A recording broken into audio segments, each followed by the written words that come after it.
Good morning, ladies and gentlemen. This is Alan with another broadcast of the MorlogMorningDigest. As always, I ask that you guys please like, subscribe, hit that bell for notifications to stay up to date with the content, and I ask that you guys also share the content in order to get around these YouTube algorithms that are definitely suppressing content like mine. I also have a few links in the description. One of them is to my Cash App as well as a PayPal link for donations in case anybody's inclined. I definitely appreciate it. And I also have a link to my BitChute channel in case YouTube wants to get rid of me like they have so many others.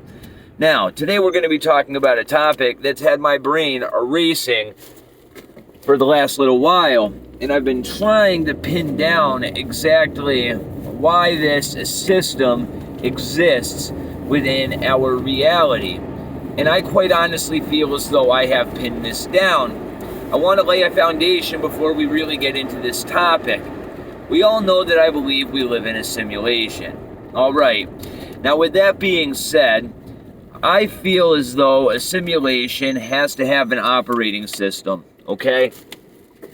Now, that operating system has to be stored on something that can hold data. Alright, now, what we see in a lot of storage systems that we ourselves use is something called a partition, where the same storage device, right, holds multiple operating systems.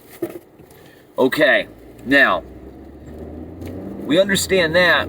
I want to talk about where our consciousness resided before we entered this simulation. I am a firm believer that individuality does not exist outside of this reality that we call Earth, okay? And I have a reason for this, and it pertains to exactly what I've been trying to pin down. Alright, I think it all boils down to good or evil. Chaos versus non-chaos. We're going to refer to it as good and evil for this video because it's a simpler concept for people to understand. Something we need to understand off of the rip here is that good and evil are all about perception. What one person views as good, another may view as evil, and vice versa. And that is very important to understand moving forward. And as I've stated, no consciousness, at least in my belief, exists individually outside of the reality that we call Earth, the simulation that we are in currently. And that simulation is but one of at least 3 partitions, at least in this scenario. There may be more. I don't know that. We're going to start out with the basic concept of this theory of mine, or this hypothesis of what may be going on behind the scenes, and why the necessity or the duality of good and evil exists to begin with. Now, something else we have to ask ourselves is, why does this reality exist to begin with? And why would a consciousness choose to fracture itself into individual partitions or individual beings, human beings, me and you, and insert them into a simulation? Now, this is where my theory starts to get legs and starts to walk. Alright, let's say for a moment that there is an internal struggle inside of this mass consciousness from which all individuality originates from inside this reality. Alright?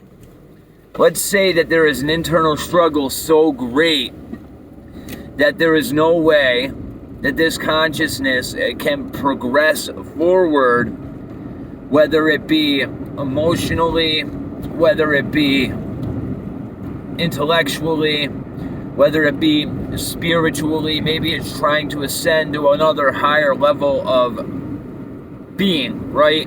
And it's unable to do this because of the duality that exists inside of its own conscious state. Now, the only way, in my opinion, to separate the chaotic part of that consciousness from the non-chaotic part of that consciousness is devising a system which allows segments of that consciousness to gain experience that exposes them to certain choices, okay? And these choices that they experience determine whether or not they are going to be put in a partition, right, that is chaotic, or a partition that is not chaotic, a partition that is good, right, versus a partition that is evil. Now, this is where our reality comes into play. This consciousness that exists separately of all of these partitions, right, more or less is sending individual bits of its consciousness into the reality that we call Earth in order to separate it into one of two partitions. And the reason that this is the case is because that consciousness cannot operate to an optimum level unless it does this, because the duality of that consciousness is holding it back from progressing forward.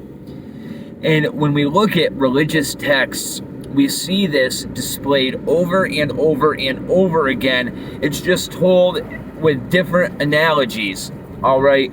A prime example is heaven and hell, good and evil, right? And the purpose, according to the Bible, of us as human beings being here is to find salvation through Jesus Christ and live a non-chaotic life in order to enter the kingdom of heaven, all right?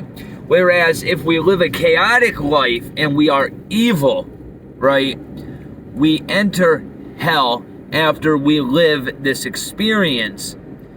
Now, that sounds an awful lot like three partitions operating side by side, and the partition that we find ourselves in now simply is a portal or a gateway into the second or third partition. And of course, as partitions work in our reality, I assume that they work in this bigger system around, because nothing is invented out of nothing. All right, we were created in God's image, right? Therefore, if we were created in God's image, would we not come to the same conclusion as to how to do things ourselves? And I think the answer to this question is yes. Because if my theory holds true, right, we ourselves in turn may very well somewhat be God. Because if we are an individual part of this consciousness that devised this system of partitions in order to separate chaos from non-chaos, then we ourselves ultimately have a hand in this creation. And in turn, this reality would mimic that of the one we came from, okay? That may seem confusing, but I hope that you guys managed to grasp the tangent that I just went on there. Okay, but duality, as I was stating, is something that we see in our lives over and over and over again. And it's not just religion. We find this in New Age belief systems as well, especially when you start talking about so-called different races of extraterrestrials, when you want to talk about the Greys, the reptilians, etc., etc., etc. They have the same common tie as all of the religious texts do as well. You see, people that believe in these multiple races of aliens will tell you that the reptilians operate on a much lower frequency, meaning they are much more chaotic, they lack empathy, etc., etc., etc. Now, I believe this is a simulation. I don't believe space is real. I don't believe aliens are real. However, that doesn't mean I don't believe there's entities that exist. Because as I've said, right, these partitions operate side by side, and in turn, they are probably networked together. And anybody that's worked with computer technologies understands that sometimes you'll see ghosting on a network where data from one partition will find its way into another partition, albeit most of the time in a corrupted manner. Well, this is where things get even deeper, because as I said, we're networked with these other partitions. So when we experience something like an extraterrestrial, for example, or we experience a ghost, for example, or if you look into these accounts of Enoch, for example, I believe that they actually had communication with an entity that probably came from a different partition. Maybe it ghosted over. Maybe it found a way to hack the network and move freely between partitions. And that would explain a lot. And in turn, it explains even more, because when you look at these events where we interact with these entities such as ghosts or extraterrestrials, what is one thing that always seems to correspond with it? The introduction of chaos, right? At least when it comes to abductions or Bigfoot or something like this, most of the time it brings chaos into the system, right? Now, there are accounts where it's the complete opposite, such as Enoch, such as when the burning bush incident happened. What happened in those instances, right?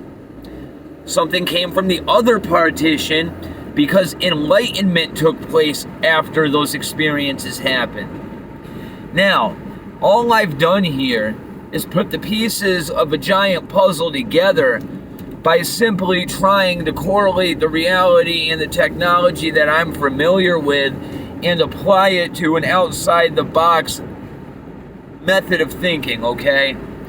Everything that I've talked about in this video, right, is tangibly doable by us as human beings.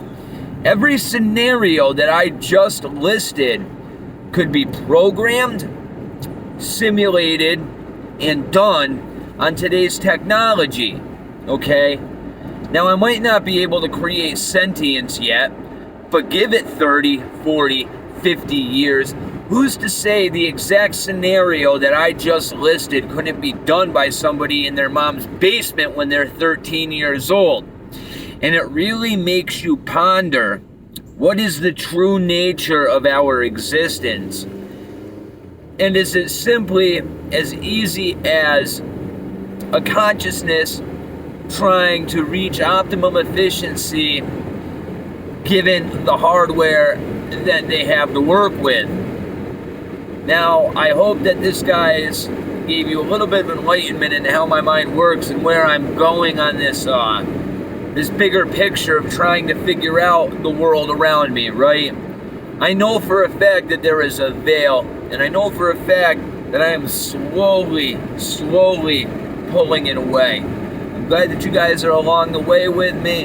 This journey is one that I don't think I'd be taking if I wouldn't be able to vocalize it and give you guys my thoughts so freely. I appreciate the fact that there's absolutely no toxicity at all in this community. It is very, very rare to see on YouTube, and you guys should be commended for that. God bless. Have a great day. Take care of yourselves and take care of each other. At the end of the day, it's all we got.